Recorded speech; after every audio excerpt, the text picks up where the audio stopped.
Midwest Whitetail is brought to you by Realtree, Muddy Outdoors, Hoyt Archery, Fuse Accessories, Frigid Forage, Scott Archery, Cabela's, Trophy Rock, Night and Hail Game Calls, TrailCamPro.com, Bloodsport Arrows, Rocket Broadheads, and Nikon.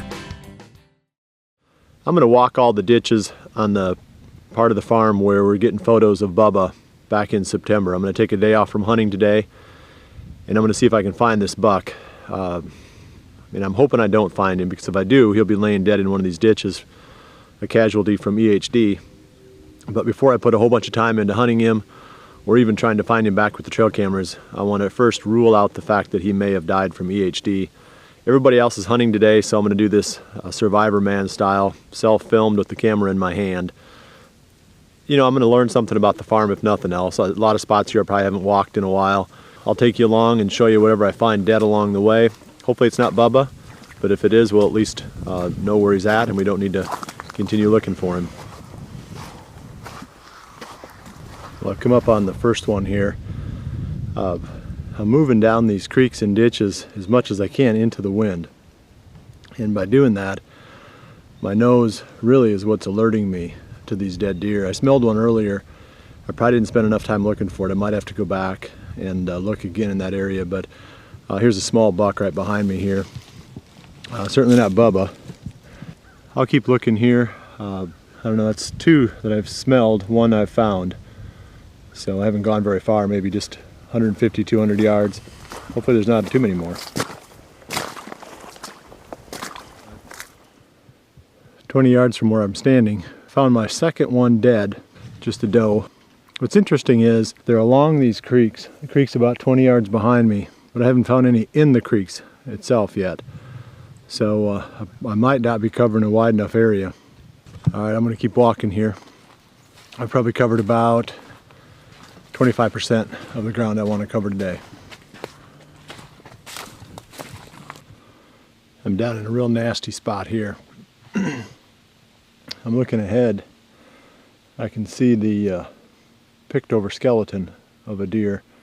I don't see any antlers on it, so I don't believe it's a buck, but I'm gonna head up there and take a closer look, since that's the direction I'm going. But I promise you one thing about this ditch: I'm not coming back out the same way I went in. I'm going to go out over the top and cross over and drop back in a different spot. This is thick and nasty down here. All right, well, I got another one up in front of me here.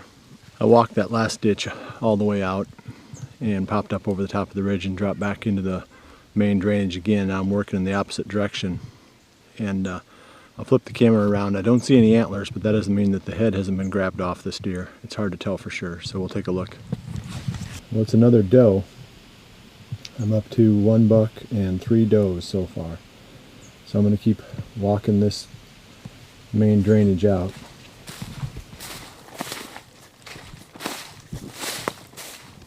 Well, it's bad news time. This is right where I expected to find him. He spent the time that we saw him or caught him on camera on these 2 fields above me. And I've been following this ditch up through here, this creek, and I saw some bones ahead. Let me show you what I saw was with it.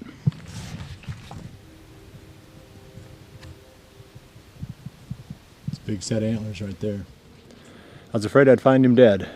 He just disappeared completely off the cameras. No sign at about the 20th or so of September. He'd been pretty consistent right up to that point. So I thought either he left or he died from EHD, and I guess I was hoping that he'd left and then would come back, but he's been dead here for a long time. I'd say he's been dead here since about that time. So at least I found him. We closed the chapter on another one of these old Monarchs, but I sure would have rather closed the chapter with one of us actually shooting this deer. And I've got a lot of history with this one too. I mean, if you go all the way back to 2009, I can show you a hunt on the 20th of November where I had this buck at 30 yards, stopped him with a grunt, and he jumped the string on me, and I hit him up in the neck. He came back in a month later, almost had him that day except for the coyotes running him off the field. And then really didn't have any opportunities at him again until we found the sheds here this past winter. And I was hoping that he was living here more now as he got older. He's 8, he would be 8.5 years old this year. And I thought we had a good chance of getting him, and really I think we did. I think if he wouldn't have died, he was pretty regular on the cameras. But at least we know what happened, and that closes the chapter on Bubba, unfortunately. Well, here's Bubba. Look at all the mass on this deer. We thought that the G4 buck had a lot of mass. Man, this thing is stout, stout, stout. I don't know, we'll be boiling him down. I don't know if we can fix that head. When they've been dead for that long, sometimes it's pretty hard to boil them down and get them white again. But we're definitely going to try. We'll put a tape on him. I had him in the mid 190s looking at the photo, just from all the sticker points, and I'll bet you he'll do that. I mean, there's lots of points. There's even points off the back. He's a pretty serious buck. The jawbones are laying there too, of course, so I'm going to bring those out. We'll get an age on him. I'm saying he's 8.5, but we had some photos of him on one of the cameras where he was coming in off this big block of timber here that I'm standing in. It's real thick down in here, super thick. This is where I would have been hunting him. And I was a little bit surprised, like I said, that he disappeared so abruptly off the cameras. So this is why, unfortunately, EHD claims another monster. Well, here's a better look at Bubba. I got him up out of there and boiled him up a little bit. Game warden stopped by, Dallas Davis, and got me a salvage tag for him, so everything's good to go and legal. He was, we finally did put a tape to him, and he came in at right at 205 total gross score. So he scored almost identical to what the double G4 buck scored, and completely different looking rack, of course. I mean, he's not nearly as long beamed, not as long tined, but he's got a lot of mass, just a lot of really cool character points. And I'm glad that I ended up with him, but I wish we could have hunted him for another year. You know, it sure would have been fun to have this deer to go after for the rest of the season, even if I wouldn't have gotten him, just have some kind of a quarry that I had so much history with like that to occupy my dreams and keep me fired up and going. But there'll be others that pop up. In fact, my next step now is to get the trail cameras out and try to pick up something here to hunt for the late season. So that's my next project. I've got to get out and I've got to find another buck to replace this one and the double G4 buck. Try to find something on the farm to put on the top of my hit list. So I'm going to get the cameras out and I'll take you along and talk a little bit about the patterning strategy. We'll jump right into that now.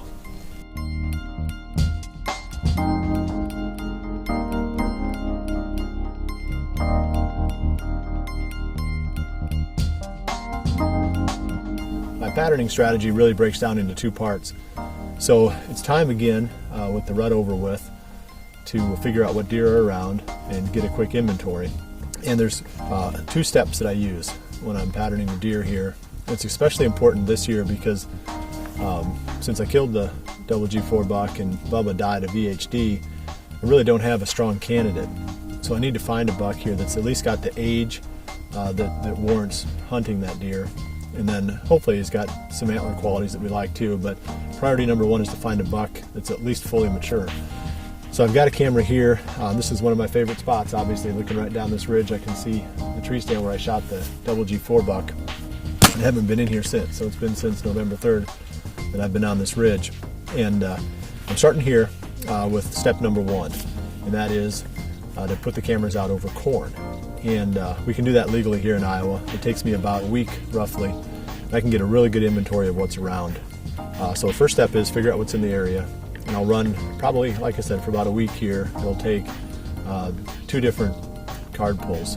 And then, after I figure out exactly which areas, hopefully, have one of these bucks that I'm going to target for the late season, then I'll move a couple more cameras into that area from the other places where I've pulled cameras, and I'll focus on running those cameras on the field scan mode. And these are the Bushnell cameras that I'm using, the Trophy Cam series. And in fact, it might be a good time to talk about the special offer that we put together with Trail Cam Pro on the Bushnell Trophy Cam series. There's a Midwest Whitetail package that they're selling. Specifically, the only way you can get to it on their website is through Midwest Whitetail on the Trail Cam Pro website. And it's a good savings. It's a bundled package that'll save you about $50 over buying the pieces separately. So it might be a good time to stock up on cameras, or it might even be a really good time to buy a trail camera set up for somebody on your Christmas list, or ask your spouse to buy one for you for Christmas. So that, just wanted to bring that to your attention. It's a good deal, we're proud of it, and these are good cameras. But anyway, getting back to it, these trophy cams do allow us to use what's called field scan mode. And I can take a picture every minute for the last, in this case, usually the last hour and a half of each day. And if I put one on each end of a food plot, for example, then I've got a pretty good idea what's coming into that area. So that's the next step after we figure out, hopefully, that there's a couple of shooters left on the farm. We've got the shotgun season, second shotgun season coming up next weekend. Not this current weekend, but the one after the second shotgun season is the one that the kids are going to be hunting. So I've got to find something for them to go after too. So I'm starting at the food plots because that makes the most sense. Because if I find one here, there's a pretty good chance that that's where he's going to be after I pull the cameras, the corn, let's say, and put the cameras in here on the field scan mode. So that's my patterning process for the late season. And I think we'll find, hopefully a couple of candidates, but we'll show you whatever we find on next week's episode. The whole late season strategy has to revolve around food. Hopefully you've got some food sources in the areas where you hunt, but it's really hard to be successful during the late season without food. And this year with that drought, we really got pinched. I did have some grains planted, primarily soybeans and some corn back in the spring, but it just didn't produce anything. So I rescued all of those plots with some of these little smaller big and beastie plots. And this is one of them here. And if you're watching the hunt for the double G4 buck, you've seen this plot quite a bit this past season. They've been hitting it hard. I mean, there's still a lot of greens left on here. I'm going to take a look at what's still here. But if you look down, it's just littered with tracks. I don't think there's a spot you could look at. I'm sure there isn't. It hasn't been walked on. I mean, it is literally, it's pounded. There's a lot of these, I guess they're turnips. Let me pop one up here. There's radishes in here too, but I think what I'm looking at are turnips right now.